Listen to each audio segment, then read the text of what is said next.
So it was around 2015 when I was still a sound engineer, and I mic'd up this Holocaust survivor who had been born in a Holocaust camp and survived up until 2015 when I was still working as a sound engineer. And he went on to do his speech. And usually I just sit there, I listen, I'm eating something, I'm drinking something, I'm kind of checking the levels and stuff. And he told a story of how when he finally did get rescued, the soldiers gave chocolate bars to the people there to kind of like help them get their energy back, right? But these people had been starving for years of their life, right? They've never had so much calories in one small little thing, like a chocolate bar. They've had like bread and potatoes, and like, if they were very lucky, they got like a little lump of meat and just soup, like very like watery soup. You're talking like calorie wise, if you looked at it, it's probably like under 300 calories a day, for example, right? And then get an influx of calories. Let's just say a chocolate bar, 300, 400, 500 calories, especially back then when they didn't give a fuck about like regulations and stuff. They just put like so much sugar and stuff and butter or whatever into these things, right? And from that point, thousands of people died because of the overnutrition in these chocolate bars, right?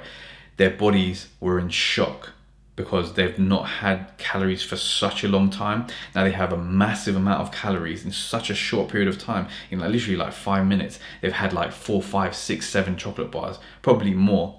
Thousands of people died in being rescued. In when these people were thinking they were helping these people, they were actually killing them, not knowingly. They were killing them by overnutrition, right? And so that's the type of thing he was like, the story he was telling us. But I was sat there behind my sound desk with a chocolate bar and a hot chocolate, and I was drinking it and just sipping away and eating the chocolate bar. And I was just thinking, like, think of the comparison here. Like, he had that experience where his peers around him were dying around him, right? Because they're eating chocolate. And I'm here in 2015, comfy, cozy. If I want it a little bit warmer, I just put another jacket on. If I want some more food, I can go out and buy some food. Like for a quid, I can get like a 1,000 calorie meal for a quid, most likely, in a lot of places around the UK.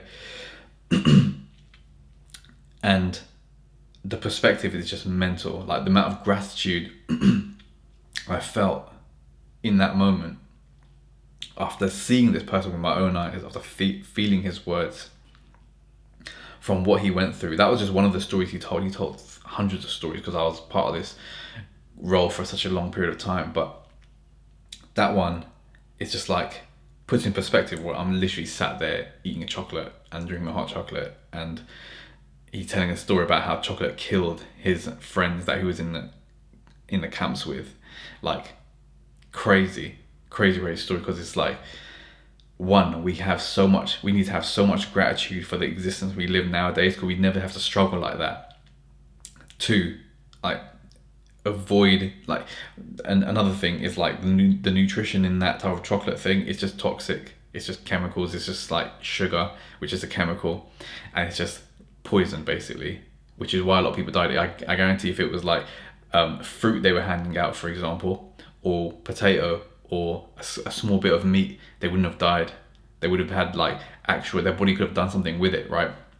And it's not their fault. They were just been like programmed back in them days as well as today as well. Like, oh yeah, have this. It's like a sugary treat type of thing. But sugar, everyone knows it's bad for you. And then the third thing is just like that quote: hard times create strong men. Strong men create easy times. Easy times create weak men. Weak men create hard times. We're in that period where it's weak men all around us. Going back to that Holocaust survivor story, that is a strong man. The amount of adversity he had to go through, everyone dying around him. And he was only a child when he was in the Holocaust camp, and now he's able to live and tell his story in 2015, but the amount of struggle he had to go through, the amount of anti-Semitism he went through in his life, and it created a strong man out of it. But we're living on the times where we're living on the shoulders of those men, and now we're in easy times, and it's so much harder for us. Like, for example, me, I was there with a hot chocolate and a chocolate bar, right, getting fat, poisoning myself on purpose, and it's just like, what type of existence is that? Just because it's now comfortable, where is my purpose? Where is my fulfillment? Where is my like impact for other people? I'm just consuming bullshit here. I was listening to a fantastic story which I'm now sharing, but in that moment, where was my life? What was I doing that I was contributing to the world, which was what he was doing for the rest of his life after he got out of the camps, right? It just puts it in perspective, because there's a lot of people who are suffering, and if anything, we need to suffer more in this day and age to create strong men, because strong men come out of the situations that are hard, that you need to develop out of to become strong in the first place. And only when that is enough, that there is enough strong men, will there create good times for the people who are living within those times with the strong men.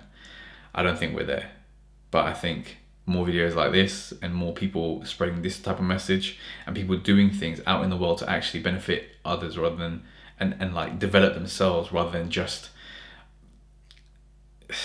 like just clout chase just do things that are like degenerate and like very vain things to look good in front of other people's eyes.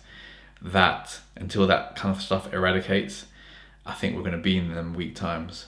And it's not like anyone's fault, it's just like how the times have developed. It's more social media faults to be fair, because they're just like keep spreading the message of like weakness throughout society, which is why I advocate like deleting all social medias and just focusing on your own life. It's a better way to live. It's a free way to live. Let your mind think as it was supposed to back in the day.